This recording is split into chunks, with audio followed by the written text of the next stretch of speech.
Bom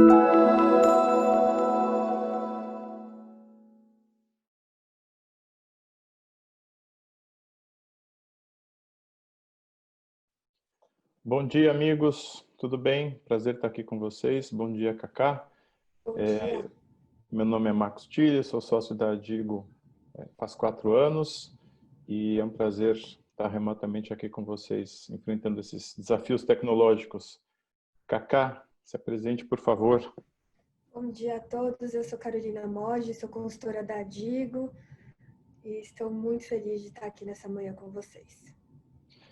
Bom, pessoal, a gente vai ter a honra de receber 3 líderes para conversar um pouco com a gente sobre a experiência que eles têm tido e como é que eles enxergam o futuro, como já me explicou, do ponto de vista do que realmente importa aqui. Então, gostaria de convidar para essa sala principal aqui a Maite Leite, CEO do Deutsche Bank aqui no Brasil, o Alexandre França, CEO da Aspen Pharma no Brasil, e o Bruno Garfinkel, o presidente do Conselho de Administração da Porto Seguro S.A.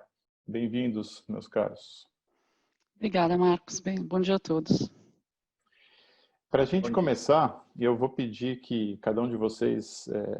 não é um debate entre o Trump e o Biden, tá? Mas a gente vai ter que ter um pouco mais de objetividade aqui com os tempos. Eu vou pedir que vocês falem um pouco sobre vocês, mas já vou dar aqui uma deixa para uma primeira reflexão, para que vocês, nessa introdução da vida de vocês, falem um pouco sobre como é que vocês estão enxergando esse momento, né? A gente está em outubro, né, de 2020, e só há 8 meses atrás essa conversa teria sido completamente diferente, né? Então, em 8 meses a gente teve uma mudança brutal em todos os sentidos, né? Na sociedade, nas empresas, nas famílias e etc. Então, se eu dou uma olhadinha assim de soslaio para esse mundo futuro que vem por aí, que tipo de reflexão que vem à mente de vocês, ao coração de vocês, sobre o que realmente importa agora para vocês, dando essa olhadinha para frente? Então, se vocês puderem se apresentar inicialmente e aí falar um pouco sobre isso, talvez aí uns 4 minutinhos cada um. Vou pedir para a Maite começar, seguindo com a Lê e o Bruno. Pode ser? Ótimo. Bom, então, bom dia a todos. Fernanda, Jaime, Marcos, pessoal todo da Digo, super obrigado pelo convite. É um prazer enorme estar aqui participando hoje com vocês.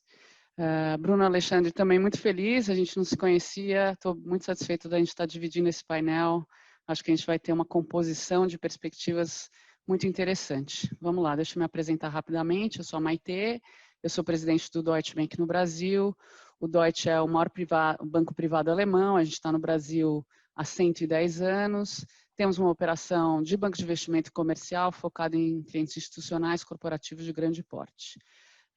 Eu já trabalho no mercado financeiro há 34 anos, sempre em bancos estrangeiros, com presença global, e já tive funções locais, regionais, globais, e morei 8 anos fora no Reino Unido. Para mim, hoje, acho que, enfim, essa experiência que a gente está vivendo realmente tem sido única, e acho que nunca mais a gente vai se esquecer desse ano, né, no nosso futuro. O que eu tenho buscado e o que para mim está sendo mais importante é conseguir convergir todas as minhas convicções e ações como líder e pessoa frente a tantas demandas e expectativas que não e nem sempre são convergentes, né? Hoje é como se eu vivesse 3 papéis: o meu papel da pessoa Maite, o meu papel da líder Maite no Brasil, perante a minha comunidade no Brasil, os meus funcionários, os meus clientes, meus concorrentes, e o que a minha organização global espera para mim nesse papel. Então, eu vou dar 2 exemplos rápidos, só para tentar ilustrar, porque eu me sinto muitas vezes bem conflitada entre esses vários papéis, e o que eu quero é tentar encontrar qual que é a essência mesmo, o que é o denominador comum disso e tentar realmente brigar por isso, né? Por o que eu de fato acredito. Então, acho que tem 2 temas, um mais técnico talvez, mais de negócios, e outro mais pessoal, mas acho que dá para ilustrar bem como é que isso se manifesta. Um tema bem latente, obviamente, é a questão ambiental do Brasil, né? Então, eu entendo que é uma iniciativa super estratégica para o meu negócio, é super importante na formação da minha equipe, acho fundamental para o futuro do Brasil, fundamental para o futuro do mundo, mas muito difícil de navegar nesse espaço, né? Nesse espaço que está tão polarizado e sem um canal aberto e de confiança para um diálogo, né? E eu, como brasileira e líder, né, aqui no Brasil, eu tento buscar um veio de influência, porque eu realmente acredito nessa pauta e eu gostaria de contextualizar esse tema de uma forma mais neutra, mais equilibrada e que a gente pudesse avançar. Um outro exemplo rápido, até porque a gente tem pouco tempo, é a questão da pandemia, né? Como líder, eu me sinto super satisfeita com essa experiência. Assim, o que a gente aprendeu, tudo que aconteceu esse ano, o que todo mundo conseguiu fazer nesses últimos 7 meses, é incrível, é inimaginável, né? A gente conseguiu ter um valor enorme dos negócios, colocar todo mundo trabalhando de casa, um tipo de engajamento completamente diferente, alcançar muito mais pessoas, né? Então é incrível, né, tudo que a gente conseguiu fazer. E assim, é uma sensação de satisfação enorme. Mas ao mesmo tempo, como pessoa, eu estou super triste pelas perdas, preocupada com o bem-estar das pessoas, insegura com o futuro. Então é muito difícil desassociar esses papéis. Então, para que eu continue sendo genuína mesmo com o que eu acredito e consistente e avançar, eu tenho que buscar influenciar para convergir essas agendas. Então, acho que a pandemia evidenciou a necessidade de uma conciliação e trouxe à tona questionamentos internos sobre propósito, sobre qual que é de fato o nosso papel aqui na nossa sociedade. E acho que claramente a minha energia e o meu esforço vão ser canalizados para isso. Obrigada. Legal, Matê. Obrigado. Ale, você pode seguir, por favor? Claro, obrigado. Bom dia, time da Digo. Para mim é uma honra estar aqui junto com líderes como Maite e Bruno. Eu trabalho na indústria farmacêutica há 24 anos, sempre em multinacionais também. Sou formado em comunicação social e depois com especialização em marketing e finanças. E a Aspen Pharma está no Brasil há 10 anos, uma multinacional de origem sul-africana. Enfim, isso nos aproxima muito do Brasil por causa das semelhanças e características sociais, econômicas, mazelas e necessidades. E para mim, eu acho que o que realmente importa, na verdade, desde que surgiu essa pandemia e esse novo momento que a gente está vivendo, são as pessoas, como elas estão e o que elas serão. Essas são as dúvidas e as questões que eu tenho procurado, como líder da minha organização, identificar. Né? É saber como as pessoas que trabalham na Aspen Pharma e também seus familiares, todos que estão ao redor, como é que elas estão se sentindo, como é que elas estão encarando todo esse momento, né? E como é que elas serão, porque eu costumo brincar de que essa pandemia ela pode ser chamada de acelerador do futuro. Então, como a Maite falou, acho que muitas coisas que estavam em planejamento e previstas para um tempo mais adiante tiveram que ser feitas, aceleradas e felizmente realizadas. E eu acho que a preocupação das empresas ela tem que ser como a gente vai preparar essas pessoas para tudo isso que está vindo, para tudo isso que foi feito. Né? Enfim, o conceito da digitalização, o trabalho à distância, que eu acho que chegou para ficar, talvez não 100%, mas como um pilar importante hoje no convívio das empresas. Então, eu acho que a gente tem que estar preocupado com isso. Jamais houve a questão tão falada e tão discutida que era saúde ou economia. Eu acho que são coisas que não são conflitantes e, de maneira nenhuma, tem outra sequência a não ser primeiro cuidar das pessoas e depois a gente cuidar, assim, do restante. Sem pessoas, absolutamente não há empresas, não há negócio, não há consumo, não há nada. E é isso que a gente tem se dedicado aqui na Aspen Pharma. Primeiro, cuidar das pessoas, identificar suas necessidades e, obviamente, fazer o nosso papel de preparar essas pessoas, tanto profissional quanto pessoalmente, para tudo isso que virá. Né? A gente vai ter momentos que não voltarão a ser como eram antes de março. Jamais, mesmo com chegada de vacina, mesmo com chegada de novos tratamentos. Eu acho que uma nova cultura, novos hábitos, novas formas de relacionamento e de se trabalhar vão ser implementadas. E a gente tem que se adaptar a isso, enfim, como a humanidade se adaptou com várias mudanças, né, ao longo do tempo, com descobertas, a descoberta do fogo, a descoberta da eletricidade, enfim. Eu acho que é assim que a gente caminha para frente, é se adaptando às mudanças que acontecem. E é isso que eu acho que deve ser o papel das empresas, ajudar e ser um facilitador das pessoas para essa adaptação. Excelente, Ale. Obrigado. Bruno, por favor. Bom dia a todos que estão conectados hoje pela manhã. Maite e Alexandre, a gente se conheceu agora há pouco tempo. A admiração já é presente aqui. Sou um fiel e cliente da Adigo há muitos anos. A Adigo foi empresa que ajudou no desenvolvimento organizacional da Porto Seguro, na sua cultura, há 3 setênios, a gente pode dizer, já falando no conceito antroposófico. E a Porto Seguro hoje são 4 pilares. Temos uma empresa de saúde, uma seguradora, que vocês devem conhecer mais, uma empresa financeira e uma grande empresa na área de serviços. Somos 12.500 colaboradores, com mais 10 mil prestadores de serviço que diariamente frequentam as casas aqui de todo o território nacional e 50 mil corretores de seguro cadastrados, na qual a gente sempre está preocupado em conversar e educar e preparar para enfrentar o mundo em transformação.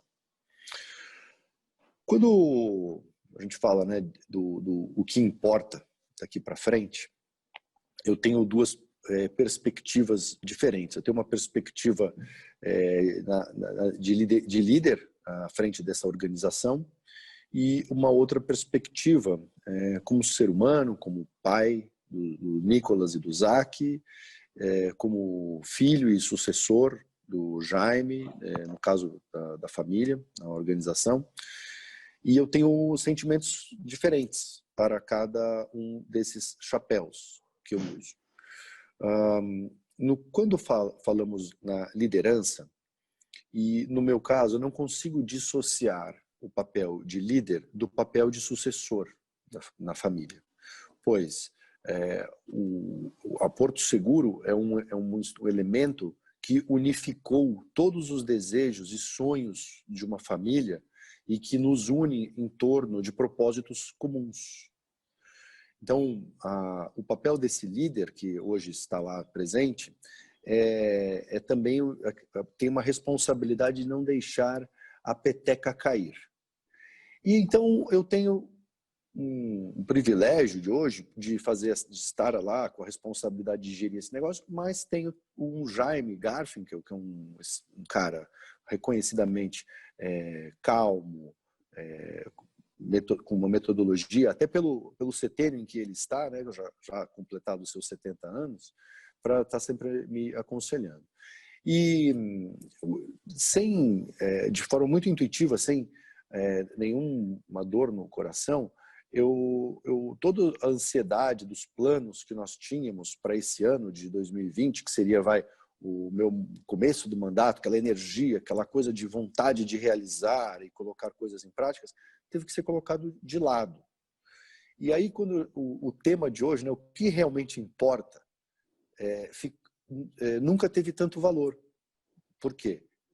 Estou usando este tempo, essa pandemia, para fazer a reflexão de que todos os planos que nós havíamos desenhado de aceleração dos negócios, eles tiveram que ser colocados num stand-by e numa outra temperatura, e a gente acabou caindo de volta em ser um porto seguro. Por acaso é o nosso nome, mas a essência do que nós queremos ser é essa organização que está presente, que protege. E nada mais correto do que iniciar isso acalmando o coração das pessoas que nos cercam na nossa organização. Então, uma postura de alegria, uma postura de paciência, uma atitude de resistência e resiliência aos problemas que estamos enfrentando, passou a ser mais importante do que o orçamento ou o planejamento estratégico.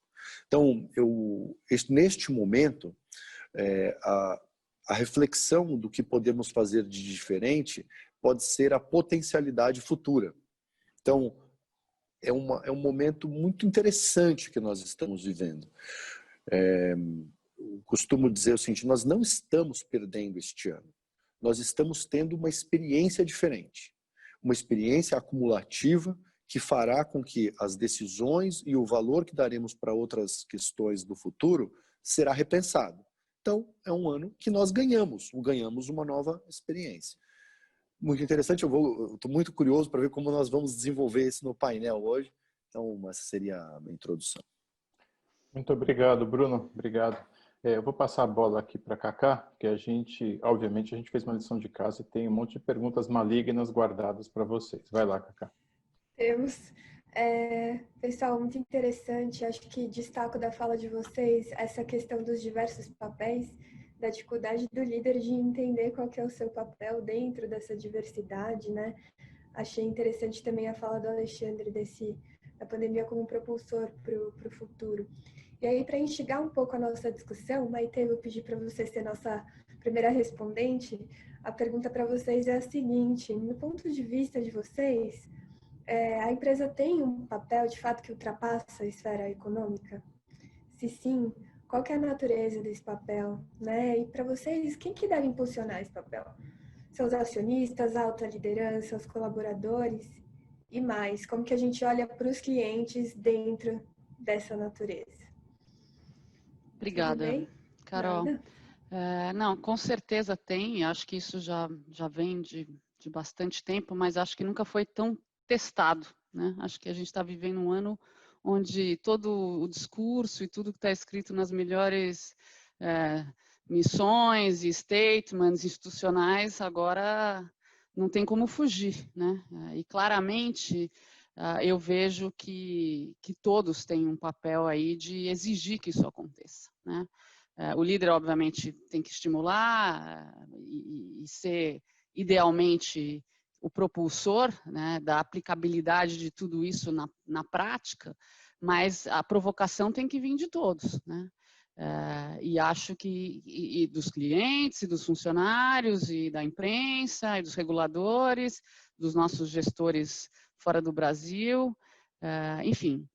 Mas, assim, claramente, o papel, como o próprio Bruno comentou, o papel original, né, de gerar resultado para acionista, gerar valor, hoje talvez seja o menos relevante, né? O mais relevante é o que você de fato está contribuindo para uma sociedade, para um país, para o mundo, como organização, como uma plataforma, né?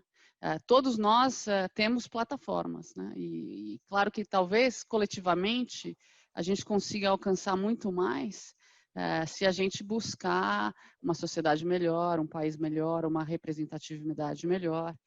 Então, acho que é um esforço coletivo. E a gente tem o benefício, talvez, de ter plataformas para poder utilizar e ter uma voz que tem um alcance maior. Muito bom, obrigada, Maite. Alexandre, você poderia falar um pouquinho sobre o seu ponto de vista? Claro, concordo com a Maite 100%. Eu acho que não é de hoje que as empresas têm uma responsabilidade muito maior apenas do que a econômica. E, sem dúvida nenhuma, o que eu acho que esse momento está trazendo é escancarar a responsabilidade da empresa com as pessoas, com a vida dessas pessoas. A gente já vinha com o tempo, né, regras de compliance, as empresas preocupadas com o meio ambiente, enfim, ter fornecedores que também sigam um padrão ético. Mas eu acho que, além disso tudo, hoje as pessoas passaram a ter um peso muito grande. Eu costumo dizer que na Aspen, quando a gente contrata uma pessoa, assumindo que a família média é um pai, uma mãe e 2 filhos, você não contrata uma pessoa, você contrata 4. Né? Porque essa pessoa ela é um multiplicador para o bem ou para o mal do que a empresa faz com a pessoa, com um membro da família que é o nosso funcionário. Então, a gente tem essa preocupação extra-escritório muito grande. Né? Eu não acredito naquele negócio de que a gente seja uma pessoa em casa e quando você chega no escritório você deixa de lado os seus problemas e foca 100% no trabalho. É impossível. A gente é uma pessoa apenas, é um CPF, então eu acho que as empresas têm sim que estar preocupadas em entender o momento do seu funcionário, das pessoas que estão ao entorno, e porque isso se traduz em admiração da empresa, em produtividade, em cuidado, né? Muito acima do que os manuais corporativos dizem. É algo intangível, mas que tem um valor qualitativo para as empresas muito grande. Então, eu acho que as responsabilidades das empresas hoje superam em muito as condições econômicas. Elas vão muito além disso. Vai sim para o lado emocional, para o lado pessoal, para o lado de educação, para o lado da saúde. Eu acho que a gente tem que estar preocupado 360 com as nossas pessoas. Bom, ainda mais porque é o escritório hoje em casa, né? Fica mais fácil ainda de ver a falta É de... isso, né? Eu costumo gente. dizer que no home office, o office está indo muito bem. O desafio é o home. O desafio home, perfeito. O home. Bruno... Combinar tudo isso, equilibrar, enfim. Então, eu acho que a empresa tem uma responsabilidade grande. E uma coisa, o home office é a pessoa, não importa, é a pessoa que te convida para ir para a casa dela, numa videoconferência, né, de trabalho. Quer dizer, eu estou agora vendo ali a Maitê, eu estou vendo os quadros, o Bruno ali. Então, quando a gente vai na casa de alguém, a gente tem que ter muito respeito e admiração, porque é um convite. E eu acho que é isso que tem que ser a postura das empresas. Muito bom, obrigada, Alexandre. Bruno, para você a pergunta tem outro ponto de vista, digamos assim. Aí eu queria ouvir de você da visão do acionista. Como é que você enxerga essa natureza da empresa?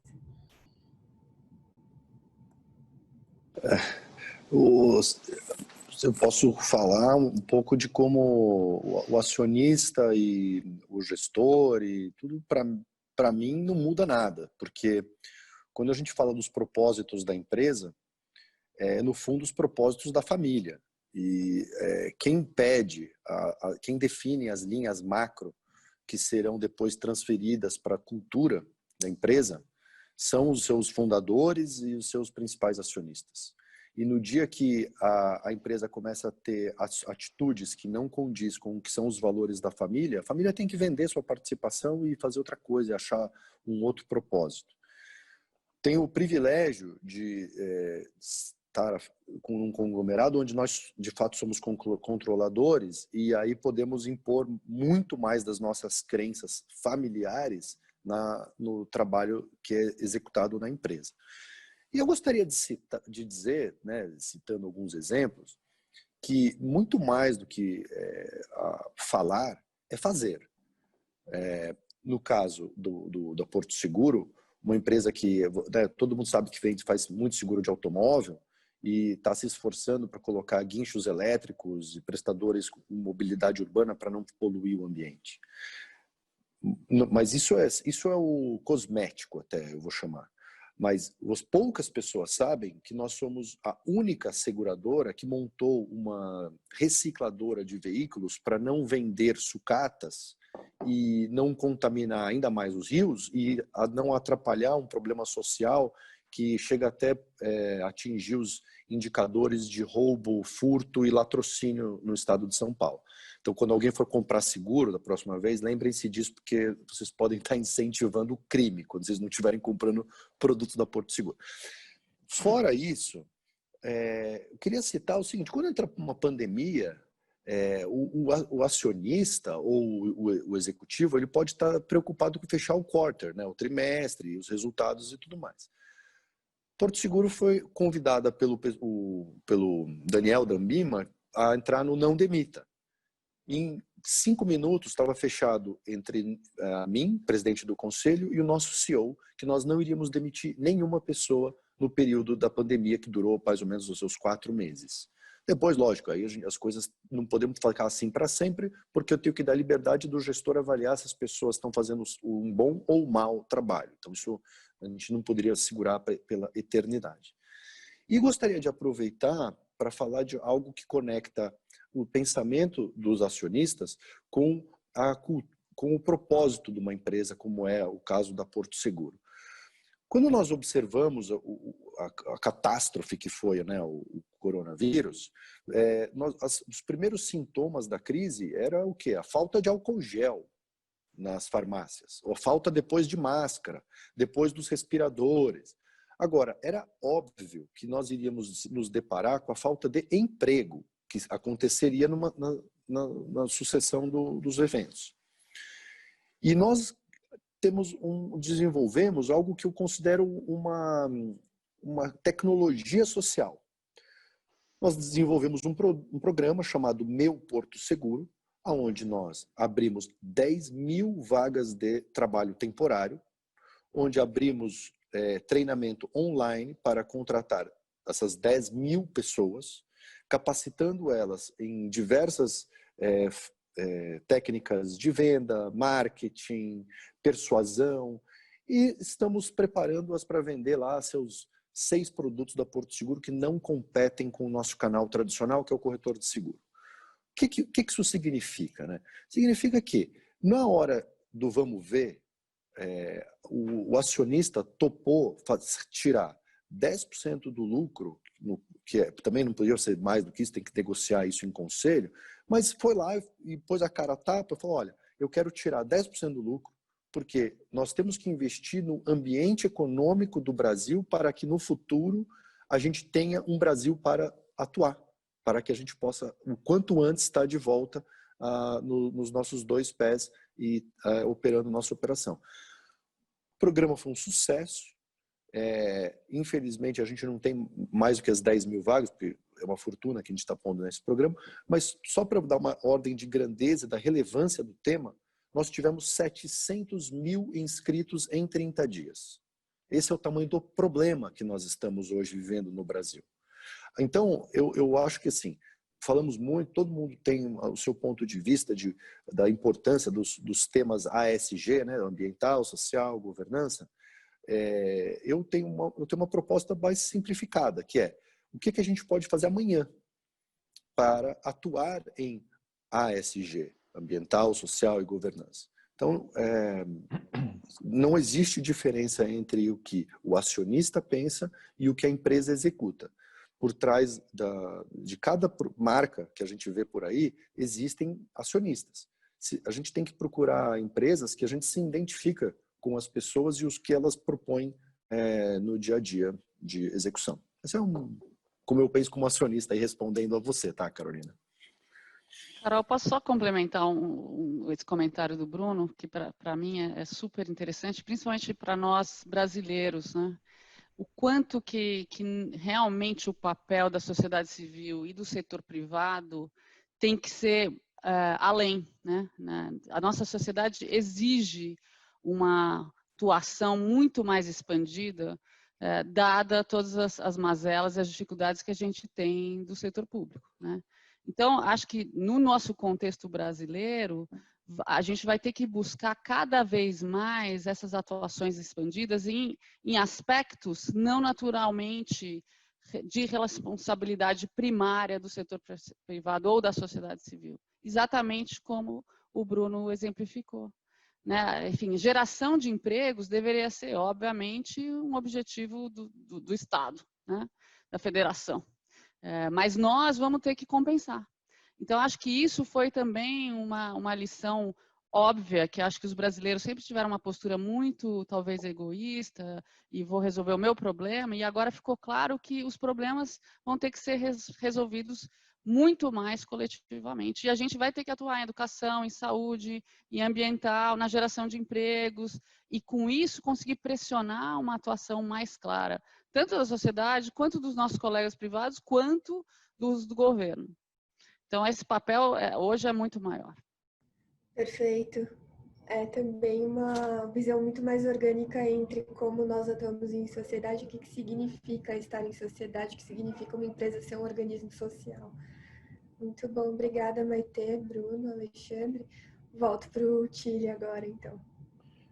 Bom, pessoal, antes da gente seguir, eu queria lembrar que todos os participantes aqui têm a chance de fazer perguntas, comentários para nós. A gente tem uma aba na plataforma para isso e a gente vai ter um tempo, depois dessa outra pergunta, para que a gente possa trazer as questões de vocês e conversar um pouco com o Bruno, a Lê e a Maitê, tá bom? Então, fiquem à vontade para colocar suas questões aí para apimentar a nossa conversa.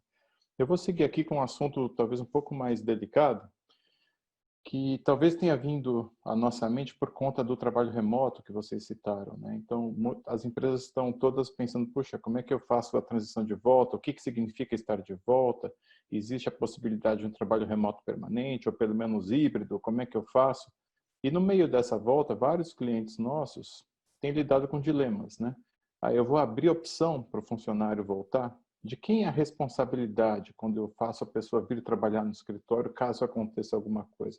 Até onde vai? Qual é essa fronteira entre o individual e o coletivo, né? Como é que eu lido com essa fronteira?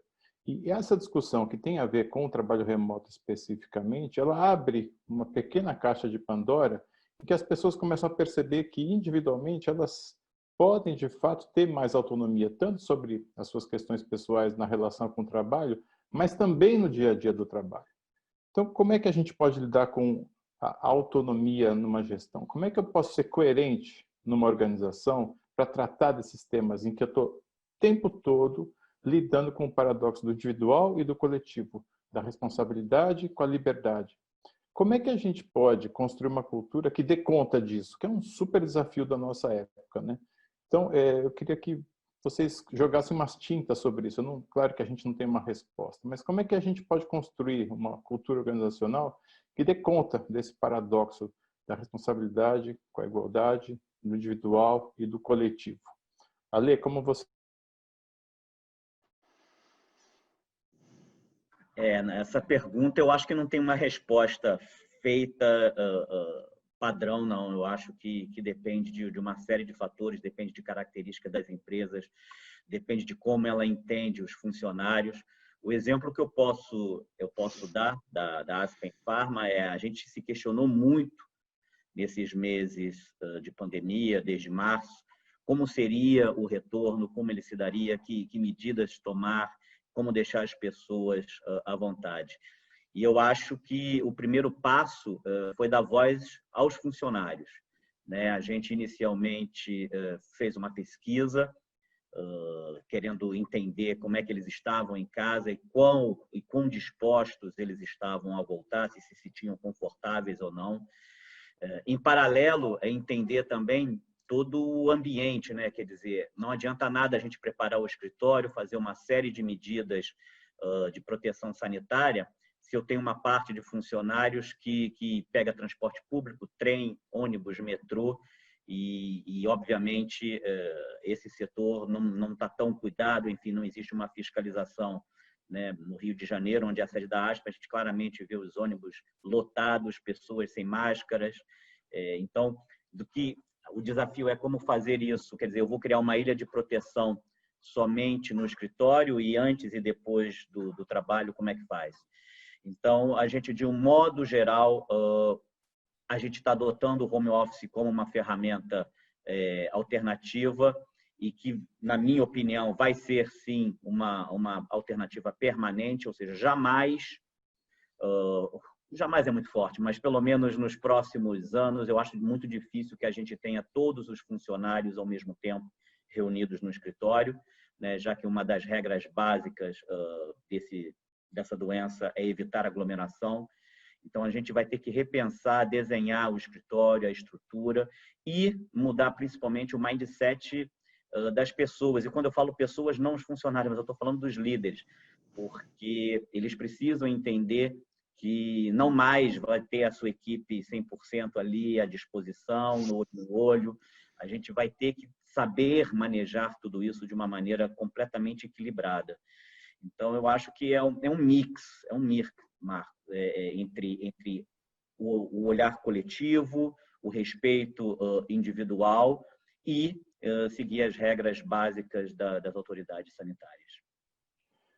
Legal, muito bom, Alexandre. Maitê, deixa eu voltar para você. Eu conheço um pouco da sua trajetória, né? E bastante agora no Deutsche. Como é que você está vendo, até internacionalmente, a questão da autonomia? Como é que você coloca isso do individual e do coletivo no dia a dia para vocês aqui no Brasil? Eu vou falar primeiro do Brasil, depois eu falo internacionalmente. Acho que a gente gastou muito tempo aí no PowerPoint, né? Montar todos os planos, todos os protocolos, onde cada um vai sentar, e a gente esqueceu do lado emocional das pessoas, né? Então, de um ponto da discussão para frente, eu comecei a prestar atenção em como que as pessoas, de fato, estavam se sentindo, né? E isso é extremamente oscilante, né? Entre medo, insegurança, saudade, enfim, tem tantos sentimentos aí, a gente começou a testar um pouco isso, né? E hoje, a gente criou um ambiente de liberdade, né? Tem, obviamente, alguns protocolos, mas quem quer voltar, volta. Quem quer ficar em casa, fica. Quem quer voltar com 3 pedaços de máscara, pode. Quem quiser ir almoçar com um colega, pode. E o que a gente percebeu nessas últimas semanas, a gente começou a fazer isso faz uns 2 meses, a primeira reação foi assim, não quero ir, não estou pronto, não sei o quê. Na medida que as pessoas começaram a interagir individualmente, bilateralmente, pequenos grupos, voltou uma série de sentimentos que tinham sido esquecidos, né? Isso trouxe um certo alívio, um sentimento de pertencer de novo, puxa, que bom conversar, né? As pessoas estavam se sentindo tão sozinhas, né? E tão, assim, distantes daquela realidade. Então, enfim, agora a gente está calibrando um pouco isso, né? É claro que mantendo o mínimo, né, dos protocolos lá. Então, semana passada, a gente teve 30% do escritório juntos, pela primeira vez. Todo mundo apareceu num dia. 30%. E a sensação foi incrível, né? Todo mundo feliz, puxa, que legal. E tantas coisas surgiram dessas conversas, né? Porque as conversas virtuais, elas têm um lado pobre, né? Você limita o que você fala, é cansativo, você não está vendo as pessoas, você não está sentindo as pessoas e tal. Então, trouxe muita coisa nova, né? Então, criou esse sentimento, puxa, que bom voltar também, né? Bom, enfim, então, assim, a gente está experimentando esse lugar onde a gente está talvez olhando mais a emoção, os sentimentos e vendo isso evoluir a dia, e menos tão preocupado com o protocolo global.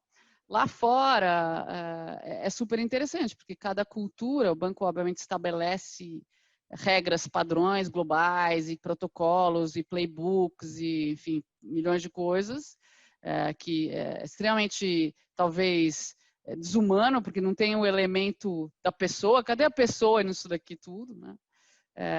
E cada cultura está reagindo de um jeito totalmente diferente. Então, o time da Ásia reage de um jeito, o pessoal da Alemanha de outro, Nova York de outro, e a gente está aprendendo juntos, né? E acho que está ficando mais claro agora para a matriz que não adianta querer impor, né, um desenho único que todo mundo vai ter que aderir, né? Que cada lugar vai ter que encontrar o que funciona, né? E a gente está experimentando talvez um pouquinho essa liberdade e está sendo muito bom para resgatar várias coisas e dar um pouco mais de confiança para as pessoas, né? Que vai ter um mundo diferente, mas que ele também pode ser muito bom. Legal, né, Maite? Porque aí você está trazendo o individual e o coletivo, tem vários coletivos, né? Como você até trouxe no começo, você tem, cada localidade tem o seu próprio coletivo, né? E quando você vai para dentro da organização, até os próprios times são coletivos, né? São subcoletivos. Como é que a gente lida com essa complexidade toda, né? Bruno, como é que você tem sentido esse aspecto?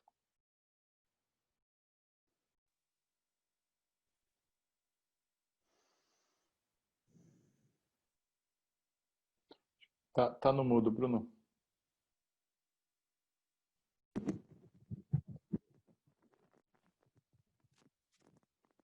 Áudio funcionando? Perfeito. Tá. Eu vou contar a história de algo que aconteceu e que ela retrata o que eu penso sobre isso. A gente teve uma reunião de executivos, os principais executivos, vice-presidentes da empresa, discutindo o tema dessa autonomia, da volta, de toda essa dúvida de como tratar agora o retorno e como que vai ser essas dinâmicas do futuro. Bom, depois de 4 horas de reunião, eu não sabia o que estava acontecendo comigo fisicamente, mas eu estava me sentindo mal, assim, de desconforto, inquieto, e depois eu fui embora para casa. pensando por que eu estava me sentindo daquele jeito. No final, minha conclusão foi o seguinte, porque a conclusão que eu estava lá, que não era óbvia naquele instante, era que aquela discussão era inútil e que estávamos tentando resolver e adivinhar um futuro ou ser pioneiro na forma como as empresas voltariam e como as relações pessoais serão no futuro, que cá entre nós isso deve ser problema para filósofo e sociólogo resolver. E no nosso caso, que somos uma empresa, a gente não tem que ser criativo nisso. Tem um monte de gente inteligente no mundo inteiro que está fazendo vários testes. Então, assim, eu voltei, chamei lá depois o Roberto, falei, Roberto, pelo amor de Deus, pensando sobre... Vamos jogar fora as nossas conclusões e vamos fazer o seguinte, vamos eleger quais empresas a gente entende que tem um aspecto humano que a gente admira. E vamos copiar. A gente não vamos ser nós os criativos aqui. E vamos aproveitar e selecionar empresas que estão fazendo esses testes de formas diferentes. E vamos fazer uma avaliação de o que está dando certo, o que está dando errado nos testes dos outros. Então, assim, em vez de eu fazer aqui, dar uma resposta super complexa de como que a gente encarou esse negócio, eu estou sendo, talvez, infantil, dizendo que a gente vai copiar. Porque eu acho que é o jeito mais inteligente de abordar o tema. Então, quando você se prepara para fazer uma maratona, você se prepara correndo, treinando, faz esteira, vai na rua, faz todo esse negócio. Aí chega no dia da maratona e está chovendo. A pessoa começa a se desesperar porque ela não ia correr na chuva quando chovia. Mas você se preparou muito para aquele dia. Então, assim, você não tem que ficar angustiado com as coisas que você não controla. Faz o seu melhor, vai lá, copia os caras e vamos botar em prática as soluções, em vez de tentar ficar fazendo testes e ser criativo dentro da nossa cozinha. Essa é a simplicidade 1.0. Legal, Bruno, obrigado. Eu achei interessante que você tem uma premissa por trás disso, que é olhar para empresas que colocam pessoas em primeiro lugar, né? Então não é qualquer tipo de cópia. Muito não, claro, tem que ter um benchmark que vocês admirem, né? Não um benchmark que está indo mal.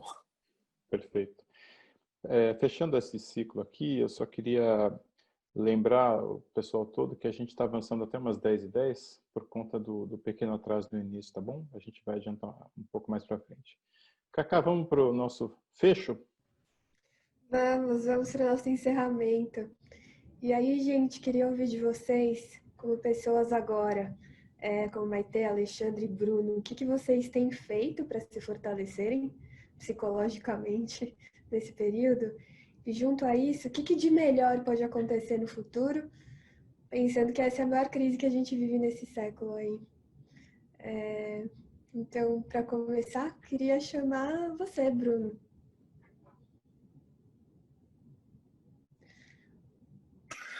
Estamos te ouvindo. Essa coisa do se fortalecer, ela nunca foi tão importante, porque quando a pessoa está feliz, ela está mais saudável, né? E a gente fica mais resistente até a contraição do coronavírus. E de alguma forma isso ajuda a proteger nossa família também.